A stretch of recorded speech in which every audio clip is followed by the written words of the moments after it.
Lancho y José Manuel Dolader presentan Prevención del Suicidio en Radio Diversidad.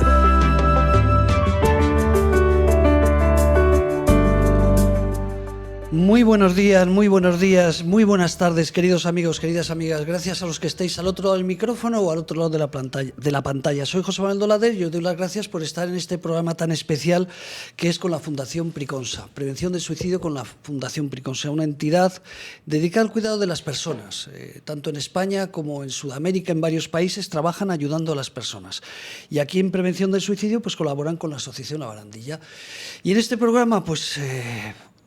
han pasado muchas personas que han perdido a un familiar, a un ser querido por suicidio, personas que han conseguido superar pues esas ideaciones suicidas, incluso esos intentos. Pero hoy traemos a un maestro no por la edad, que también podía ser, ¿verdad, don Alejandro? También podía ser por la edad. Bueno, hoy vamos a hablar de libros, especialmente de un libro.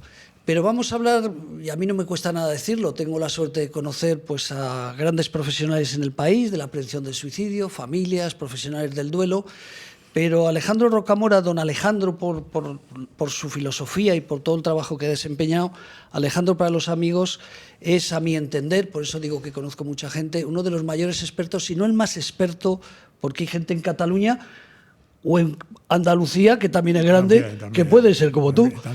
Pero mi experiencia con él, lo hemos contado en un programa que hicimos también en el aniversario de la prevención del suicidio, ha escrito 18 libros, de ellos varios dedicados al tema de la prevención del suicidio. ¿Quedamos que eran 6?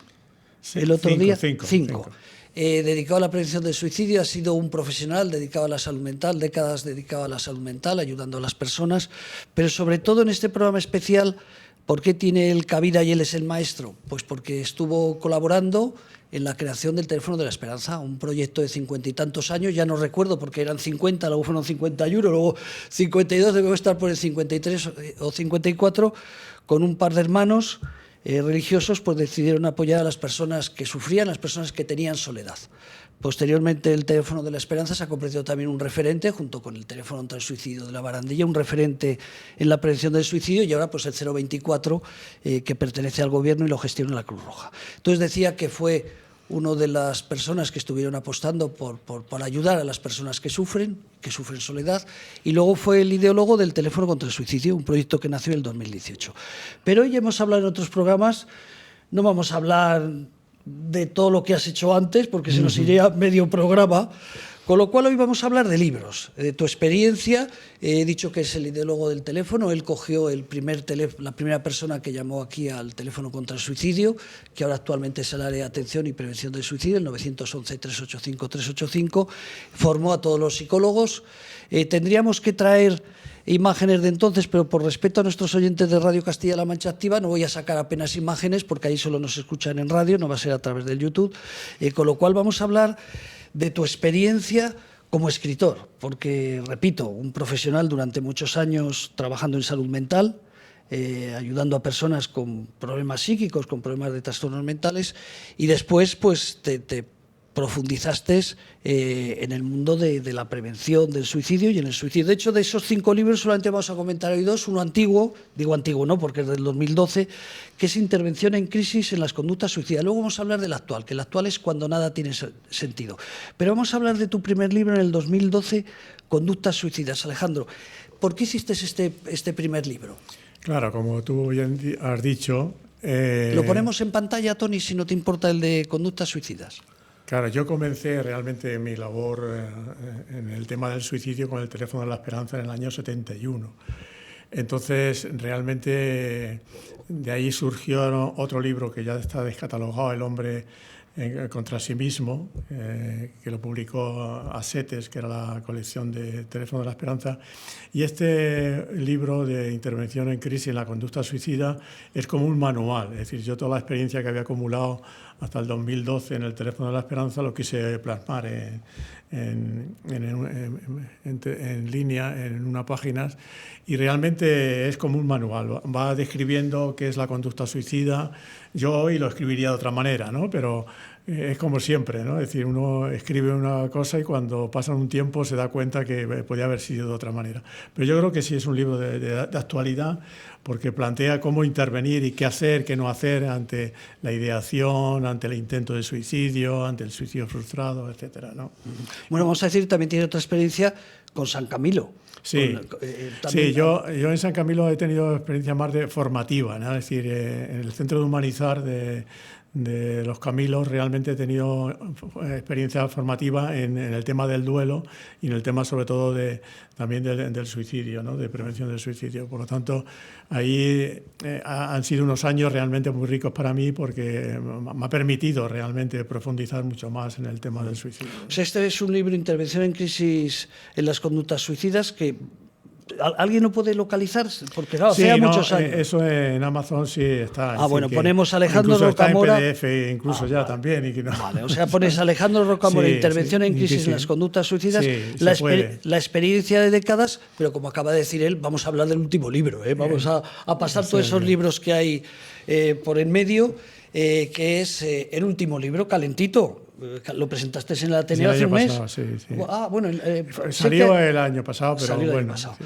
Alejandro Rocamora, para nuestros oyentes de radiodiversidad.com y nuestros oyentes de Radio Castilla-La Mancha Activa, Muerte por suicidio. Alejandro Rocamora, reflexiones sobre el suicidio de la logoterapia y la teoría de la complejidad. Vaya lo que acaba vaya portada, ¿no?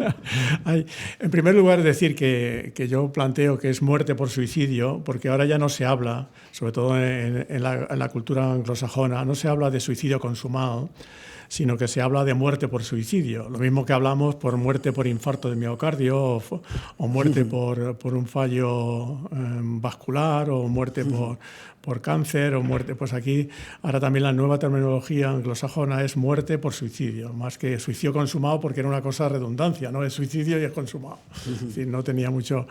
Y luego el tema de la logoterapia y el tema de la complejidad es porque realmente son dos modelos que he trabajado en los últimos años, ¿no? La teoría de la teoría de la logoterapia de Víctor Frank, que es recuerdo que nos contaste esto, los psicólogos del teléfono del suicidio aprendieron perfectamente. Sí. No, ¿quién era este señor? Te digo porque a lo mejor Víctor Frank era un psiquiatra, neurólogo de Viena, que estuvo en varios campos de concentración nazi, y entonces él escribió un libro que prácticamente todo el mundo hemos podido leer, El hombre en busca de sentido, en que él expresa, y luego escribió 40 o 50 libros, pero ese primer libro expresa la experiencia que él tuvo en un campo de concentración nazi. Y su sentido, él dijo que realmente no se había lanzado las alambradas electrificadas de los campos de concentración nazi, que era la forma de suicidarse de los internos, porque realmente él tenía un sentido en el campo. Y el sentido era, como era médico, cuidar a los enfermos. Y además otro sentido en otro momento era, él iba escribiendo su experiencia en el campo porque quería dar a conocer esa experiencia tan traumática a la humanidad, ¿no? Fíjate, has dicho, perdona que estamos hablando de muerte por suicidio. Alejandro Rocamora, reflexiones sobre el suicidio desde la logoterapia y la teoría de complejidad. Claro, no sé si te escuché, no recuerdo ahora, pero lo que acabas de decir, o sea, que una forma de suicidarse, la gente que estaba sufriendo en un campo de concentración, que muchos de ellos sabían que iban a morir o que los iban a matar, era tirarse contra las alambradas. Tirarse contra las alambradas. Esa era una forma, pero también es curioso que en los campos de concentración nazi no hubo muchos suicidios. ¿Por qué? Porque ellos tenían esperanza de ser liberados, ¿no? Y siempre había un rumor, el fin de mes van a liberarnos, el fin de mes van a... y entonces, ¿sabes cuándo se suicidaron más? Cuando salieron. Cuando salieron y se encontraron que no tenían familia, que no tenían bienes, que no tenían trabajo, que todo estaba destruido, ahí hubo más. Y de hecho, Víctor Frank, psiquiatra, él tuvo una depresión muy grave después de salir del campo, ¿no? Entonces, él escribe sobre el tema del sentido de la vida. Es decir, en contraposición al suicidio, él dice, en síntesis, dice que la persona llega al suicidio por el vacío existencial. Si yo no tengo sentido en mi vida, que hoy las nuevas teorías del suicidio hablan mucho de la desesperanza, ¿no? Como el último escalón que hay para llegar al suicidio, Y realmente Víctor Frank también lo planteaba como vacío existencial que te lleva a la desesperanza. Yo lo explico ahí en este libro, ¿no? Y eso es, él insiste mucho que la única salida que tiene la persona que piensa en el suicidio es encontrar sentido a su vida, a su situación traumática o a su situación en que está viviendo. Y luego la teoría de la complejidad, que es un filósofo, Edgar Morin, que yo descubrí en los años 90, realmente lo que te plantea es que la conducta es compleja, no es simple. Y yo ahí en el libro pongo un ejemplo para que se entienda bien la complejidad. Imagínate, dar la mano, un apretón de mano. Desde el modelo tradicional psicológico se podría decir que, bueno, yo doy la mano y analizo la fuerza de la mano y analizo la superficie de la mano, etc. Pero desde la complejidad hablo también del contexto. Por ejemplo, no es lo mismo dar la mano en un cementerio que en una iglesia, claro, que en una estación. Es decir, como que ese hecho tan simple que es dar la mano es muy complejo si analizamos otros factores, ¿no?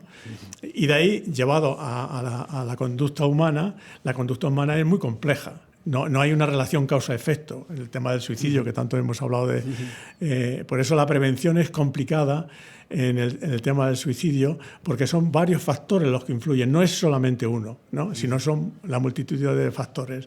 Y eso lo explica muy bien la teoría de la complejidad. Y he unido yo las dos cosas, ¿no? Porque ambas teorías parten de la concepción del ser humano como un todo. No son partes, que diría la filosofía aristotélica, ¿no? Es un todo, y como todo nos relacionamos con otro todo, que es el otro, ¿no? Es decir, yo creo que es importante tener una visión como más completa, ¿no? Es decir, con el tema de la prevención, fundamentalmente hay que ver cómo realmente, de la teoría de la complejidad, un hecho simple puede provocar una gran tormenta. Es decir, se dice, ¿no?, en la teoría de la complejidad, el aleteo de la mariposa en Tokio puede provocar simbólicamente un tsunami en Nueva York, ¿no? Es decir, bueno, es una situación por hablar. Pero ¿cómo? Y en el suicidio pasa eso. Un dato muy simple, a ojos del observador, puede provocar que la persona piense o realice el suicidio, ¿no?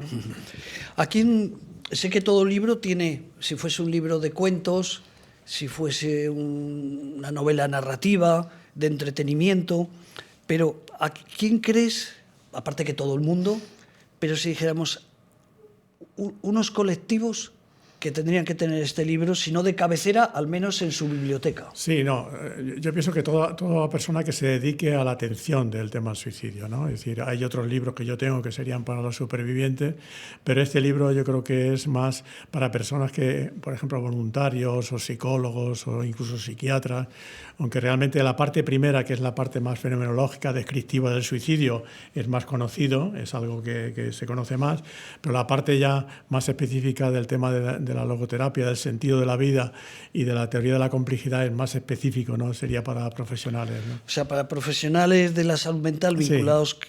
Salud mental no es que signifique suicidio ni mucho menos, exacto, pero personas que trabajan con salud mental, que tienen a pacientes que sufren, exacto, sería recomendable que lo conocieran. Para entender mejor, para entender de una forma más compleja, más amplia el tema del suicidio, no quedarse focalizado solamente en la vivencia suicida, ¿no?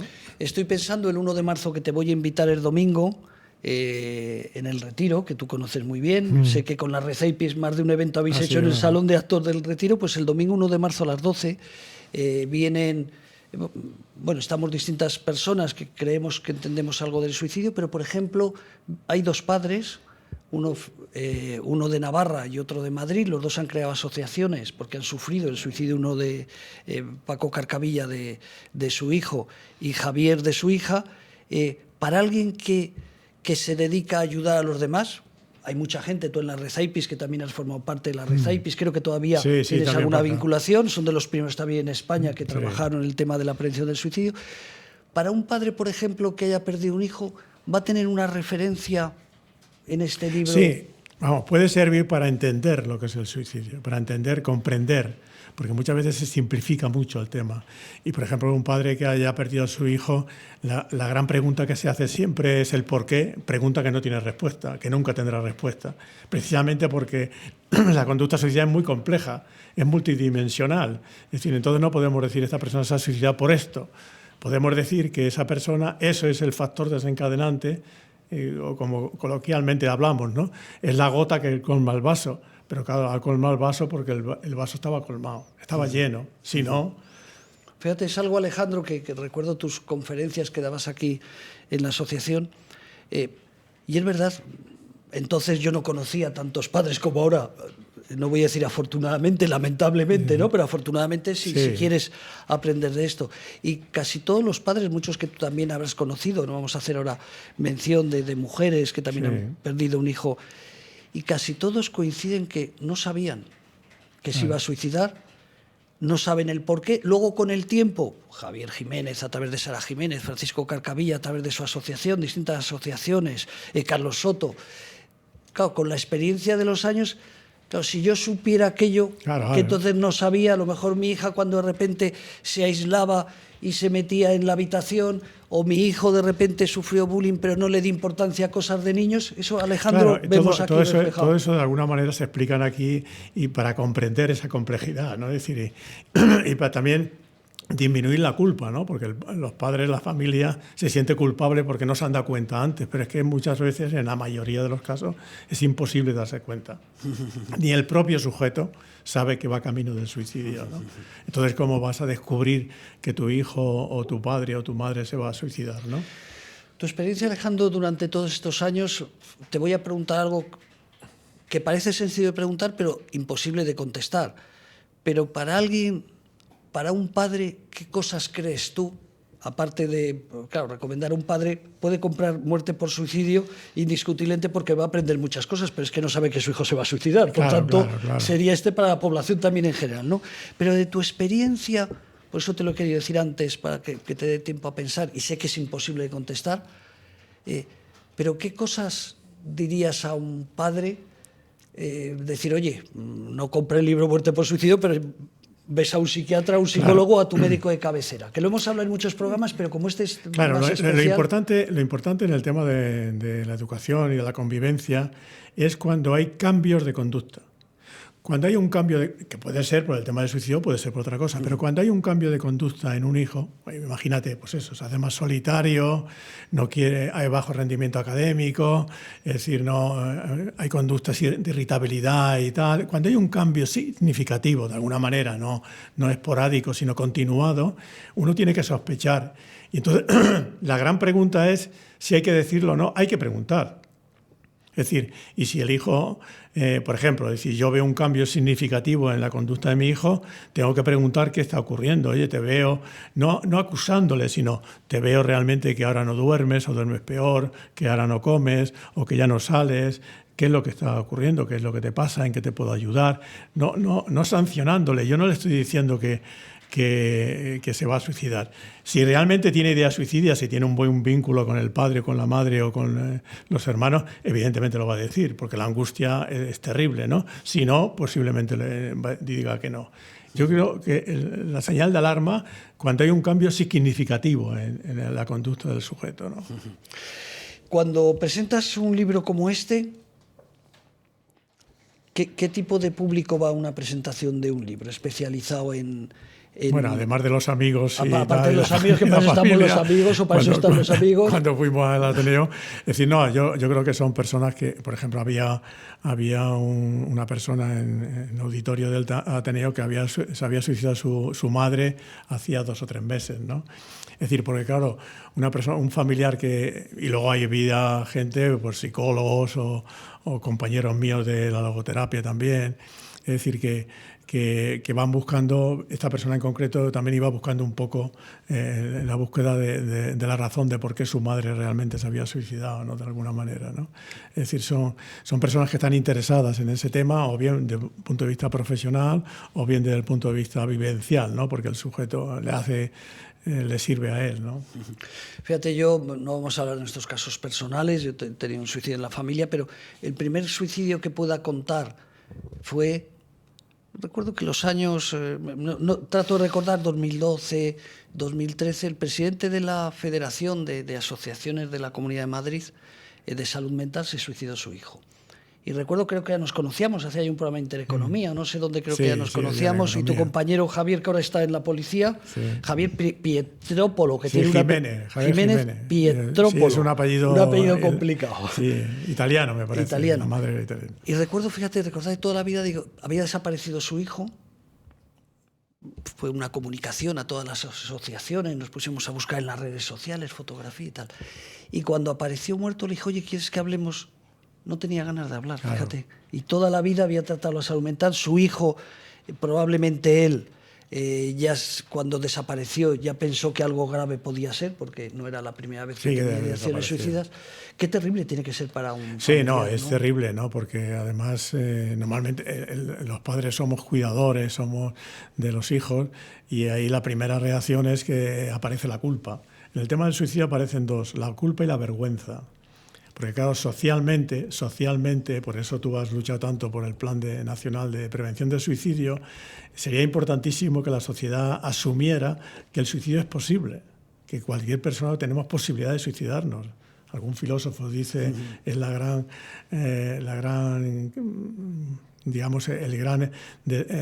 capacidad que tiene el ser humano, que se puede suicidar, ¿no? Pero eso crea mucha culpa a los que están alrededor, ¿no? Porque realmente la sociedad condena. Ten en cuenta que el duelo por suicidio es un duelo prohibido. Yo no puedo decir que mi hijo se ha suicidado. Si nadie lo sabe, no lo digo. O que mi hermano, o que mi padre, porque es un duelo prohibido. Y claro, todo duelo prohibido, como puede ser el tema también de los no nacidos o de los abortos, etcétera, todo duelo no prohibido es más difícil de elaborar. Y por eso el tema del suicidio es muy difícil de elaborar, porque socialmente es un estigma, es algo que realmente la sociedad, sobre todo la sociedad occidental, no permite, ¿no? Y por eso está la vergüenza y la culpa, son los sentimientos que aparecen en el tema de... Lo veo aquí el punto 6, muerte por suicidio, duelo prohibido. Claro, es decir, que ahí se plantea eso como realmente... Y claro, siempre que podemos compartir con otro un sufrimiento, el sufrimiento es menor. Igual que siempre que podemos compartir una alegría es mayor. Nadie se alegra solo, no tiene sentido. Entonces el sufrimiento compartido es mucho menor. El sufrimiento no compartido, que no puedas expresar, y en el tema del suicidio es un duelo que no... ahora ya mucho más, quizá hace ya 20 años o 30 años mucho menos, pero ahora sí se puede compartir, ¿no? Y se puede decir, ¿no? Fíjate, veo aquí me toca inaugurar la jornada esta del día 1 de marzo, que invito a los oyentes en el Retiro de Madrid, un sitio precioso. Si vienes a Madrid vale la pena pasear, ¿verdad? Los que somos ya madrileños vale la pena pasear. Pues hay una biblioteca excelente, Eugenio Trías. Veo que incluso hemos hablado de la prevención. Pero también veo aquí que uno de los títulos es Medidas después de la muerte. O sea, también es un libro enfocado al que ha perdido un familiar de cualquier tipo. Pero aquí estamos hablando, como bien claro lo pone, muerte por suicidio. Incluso aquí aprendemos medidas después de la muerte. Sí, no. Realmente hay un libro que yo escribí con AIPIS, con los profesionales. Con la red AIPIS. Sí, que es Un camino sin atajos. Un camino sin atajos es para los supervivientes y de hecho está escrito... yo escribo la primera parte, coordino todo el libro y luego la segunda parte está escrito por profesionales de AIPIS, ¿no? Y cuentan testimonios de personas que han fallecido, que han tenido un familiar muerte por suicidio y explican su experiencia, ¿no? De cómo han ido evolucionando, ¿no? No vamos a hablar sobre todos los mitos porque no consistiría en alargarnos, no es que... Para eso está el libro. No voy a decir que para eso está el libro, ni mucho menos. Venimos a aprender hoy, ¿no? Y a recomendar este libro. Pero mitos sobre la conducta suicida. Fíjate, empezaste hace décadas, en el 2012 tu primer libro, pero sigues hablando sobre los mitos. Sí. O sea, aquí pones sobre el suicidio se han ido generando leyendas urbanas. Creo que lo hablamos en el último programa, que cuando creamos el teléfono contra el suicidio, o antes, creamos una lotería para que iban a vender Fernandito, que acabas de conocer antes de entrar al programa, y hay un curso que se está realizando aquí para personas con discapacidad, y él era vendedor de la ONCE y él fue con otra persona el que salieron a vender a la calle nuestra lotería. Año 2016, 2017, 2018 fue el teléfono, pues el 16-17.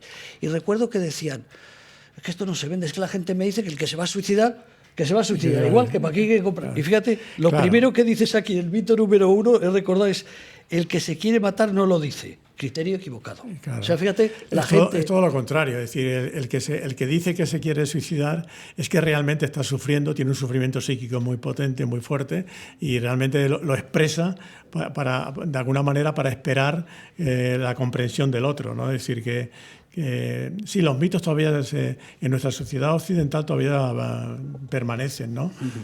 Voy a ver el quinto, no sé cuál es, por no leer todos, No sé. voy a dar la vuelta y digo, el quinto, el suicidio es siempre impulsivo y ocurre Claro. sin advertencia, criterio equivocado. Claro. La impulsividad sí es verdad que hay suicidios de impulsividad, pero normalmente lo más frecuente es que el suicidio sea un proceso que puede durar días, semanas, incluso años. Yo he tenido pacientes que han estado inmersos en el proceso del suicidio porque es un proceso largo. ¿Por qué? Porque el tema va en contra del instinto de conservación del ser humano, ¿no? Y además es una angustia muy terrible. Entonces, cuando ya llegan al borde del precipicio, pueden llegar y ahí pueden suicidarse. Pero la impulsividad, es verdad que en algunas problemáticas psiquiátricas, algunas enfermedades psiquiátricas sí tienen la impulsividad, ¿no? Como el trastorno de personalidad límite, ¿no? Que puede provocar el tema del suicidio, pero generalmente es un proceso. ¿Qué quiere decir eso? Que generalmente sí se puede prevenir. Es decir, hay un dato importante de la OMS, sobre todo un documento del 2014, en que insiste en que el suicidio se puede prevenir. Lo que no se puede predecir, se puede prevenir. Pero yo no puedo predecir que esta persona se va a suicidar. ¿Por qué? Porque en definitiva el suicidio es un acto libre del sujeto, es un acto autónomo del sujeto, ¿no? Condicionado evidentemente en algunos casos por psicopatología, pero yo no puedo predecir a ciencia cierta que esta persona se va a suicidar. Yo puedo prevenir. ¿Crees, Alejandro, te digo sobre todo en este programa tan especial, ¿no?, que hacemos con la Fundación Priconsa, ¿crees que la gente que tiene esa ideación suicida, claro, si es un trastorno muy complicado, sí, una gran depresión terrible que no eres capaz de distinguir la luz de la noche, ¿no? Pero en una situación compleja, si la gente supiera y tuvieran tiempo de pensar, recuerdo a Javi Martín, que tú también conoces, de Caiga quien caiga, que también ha escrito un libro y también fue nuestra imagen durante años. Él fue la cara de ahora marido, entonces pareja. No se estampó, porque tuvo un momento, digo, no se estampó, en los programas no se tienen que hablar de estas cosas de las alturas, pero estamos hablando de cosas profesionales, en este programa profesional, no es un programa de morbo. Recuerdo que él decía que le dio tiempo a pensar ese trastorno bipolar, esa ideación permanente cuando llegaba esa depresión, ¿no?, de tírate, que le salvó pensar en la cara de su marido cuando llegara a casa, y su marido pareja en aquel momento, y lo viera. ¿Crees que la gente, si tuviera esa posibilidad de pensar las consecuencias, se evitaría el suicidio? ¿O la desesperación es tan grande que no? Claro. Te pregunto, ¿eh? O sea, es curioso que en el tema, y volvemos a la teoría de la complejidad, como pequeños actos pueden llevar al suicidio, pero también pequeños actos pueden salvar al suicidio. Yo siempre le cuento la anécdota de una persona que me decía, curiosamente, que es una mujer ya mayor, que vivía sola, etcétera, y decía, yo no me suicido porque realmente no sé con quién voy a dejar mis 2 gatos. Para mí es ridículo, o para ti puede ser ridículo, o que no te suicides porque vas a dejar huérfanos a 2 gatos, pero ella es lo que le mantenía con vida, un hecho insignificante para el observador, pero muy valioso para ella, ¿no? Entonces, pequeñas cosas pueden realmente, o el pensar en tu pareja, o el pensar en tus hijos, o el pensar, por ejemplo, en la posibilidad de que no salga bien y te quedes incapacitado. O cualquier situación te puede servir, aunque te parezca nimio, para... Fíjate, antes de terminar, estaba recordando una historia que escuché aquí varias veces, que estaba aquí en esta sede, estaba el teléfono contra el suicidio, ¿te acuerdas? Sí, cuando empezamos, ahora está en el otro lado del área de prevención, pero aquí en este mismo despacho, que ahora es nuestra sede de la radio. Más de una vez escuché a alguna psicóloga, la primera vez me llamó la atención y me quedé escuchando, ya el resto ya era si pasabas en ese momento, siguiendo tus instrucciones, que gente que estaba en soledad por cualquier tipo, por temas económicos, por temas de problemas de salud mental, por temas de desamor, por la propia soledad. Recordaba que tus psicólogas en aquel momento ya solamente sigue Ana y Juribel, de aquellas psicólogas, recuerdo que hasta recomendaban ¿por qué no se compra usted un perrito? Ah, claro, sí. Fíjate qué cosa tan simple, alguien que está con ideación. Claro, si llamaba un teléfono contra el suicidio, llamaba por algo, claro, no es que claro. quisiera. Algunos llamaban claro, por. Pero eso ten en cuenta que es lo que en el fondo dice Víctor Franco en la búsqueda de sentido. Si yo tengo sentido en la vida, es decir, para Víctor Franco lo importante es encontrar el sentido en la vida. Él dice, no es dar sentido a mi vida, sino encontrar el sentido. Siempre hay sentido en la vida. No es que yo tenga que dar el sentido. Hay veces que coloquialmente dice, tú tienes que dar sentido a tu vida. No, tienes que encontrar el sentido a tu vida. Y por ese camino, pues, una cosa nimia, como puede ser tener un animal doméstico, etcétera, puede servirte, ¿no? Pues queridos amigos, que ha sido un placer. Recuerden este nombre, Alejandro Rocamora. Alejandro Rocamora Bonilla. Muerte por suicidio. Ustedes buscan en internet, va a haber pues 18 libros, todos interesantes, 5 de ellos se dedican al tema de la prevención. Hoy queremos hablar de este último, muerte por suicidio. Ha quedado claro, si usted tiene un familiar, si usted es un profesional, si usted quiere aprender sobre algo que hace unos años no se hablaba, ¿verdad? Porque estaba oculto, pues hoy hay que hablar. Y hay que hablar y sobre todo hay que aprender. Y una oportunidad lo tenemos con este libro, Muerte por suicidio. Alejandro, ha sido un honor, como siempre, tenerte aquí. Un honor, simplemente diré es un honor. Y nada, queridos amigos, les esperamos otro sábado, otro día, el que nos escuchen cuando puedan, los miércoles en Radio Castilla-La Mancha Activa. Y recuerden, lo recomiendo porque no porque conozca a Alejandro, no tenemos nada en común, y yo me llevo comisión porque este señor venda libros. No, eso es para el Centro de Humanizar, además. Claro, encima bueno, se nos ha olvidado. Sí. Eso también es importante. Yo decía que lo entrevistaba porque este programa se trata de traer a grandes personas que nos pueden dar explicaciones y comprender mejor la ideación suicida y la prevención. Encima, el beneficio de este libro no va a su bolsillo, sino que va al Centro de Humanización de Salud de los Hermanos Camilo. O sea, con esto encima están ayudando a que otros profesionales pues sigan ayudando a que otras personas pues dejen de sufrir o al menos que sufran menos. Pues nada, ha sido un placer. Nos vemos en el siguiente programa. Un placer muy grande. Sintoniza nuestra radio y lleva tu marca a todos los rincones. Dale voz a tu marca y conecta con tu audiencia. Llega a nuevos horizontes con la publicidad en radiodiversidad.com.